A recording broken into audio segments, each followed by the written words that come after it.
మోడీకి ఓటమి భయం. అందుకే మత చిచ్చు పెట్టేలా మాట్లాడుతూ ఉన్నారు. ఓ వర్గానికి ఆస్తులు పంచడం అంత తేలికా?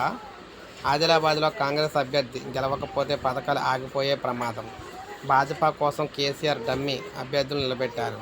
నిజామాబాద్, ఆదిలాబాద్ అయినక్కడ అంతాయిపల్లి సభలో సీఎం రేవంత్ రెడ్డి ఈ విధంగా అయితే ప్రకటించారన్నమాట.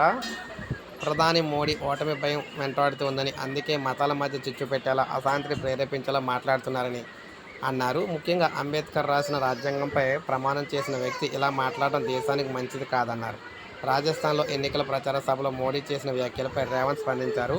కాంగ్రెస్ గెలిస్తే ప్రజల సంపదనంతా ముస్లింలకు పంచుతుందంటూ ప్రధాని స్థాయిలో ఉన్న వ్యక్తి మాట్లాడటం బాధాకరమన్నారు.